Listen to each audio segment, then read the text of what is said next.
during what many archaeologists called the formative stage. Amazonian societies were deeply involved in the emergence of South America's highland agrarian systems that trade with Andean civilizations in the terrains of the headwaters in the Andes formed an essential contribution to the social and religious development of higher altitude civilizations. Like the Muisca and Incas, early human settlements were typically based on low-lying hills or mounds.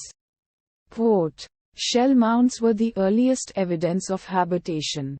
They represent piles of human refuse, waste, and are mainly dated between 7500 BC and 4000 BC. They are associated with ceramic age cultures. No preceramic shell mounds have been documented so far by archaeologists. Artificial earth platforms for entire villages are the second type of mounds. They are best represented by the Marajora culture. Figurative mounds are the most recent types of occupation.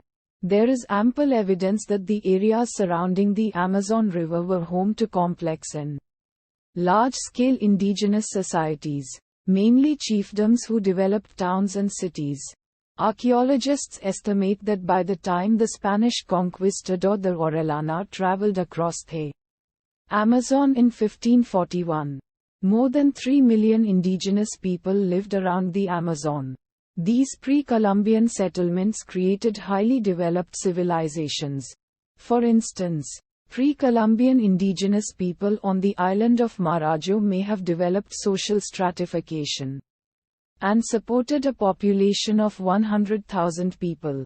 To achieve this level of development, the indigenous inhabitants of the Amazon rainforest altered the forest's ecology by selective cultivation and the use of fire. Scientists argue that by burning areas of the forest repeatedly, the indigenous people caused the soil to become richer in nutrients. This created dark soil areas known as Terra Preta de Indio, Indian dark earth. Because of the Terra Preta, indigenous communities were able to make land fertile and thus sustainable for the large-scale agriculture needed to support their large populations and complex social structures. Further research has hypothesized that this practice began around 11,000 years ago.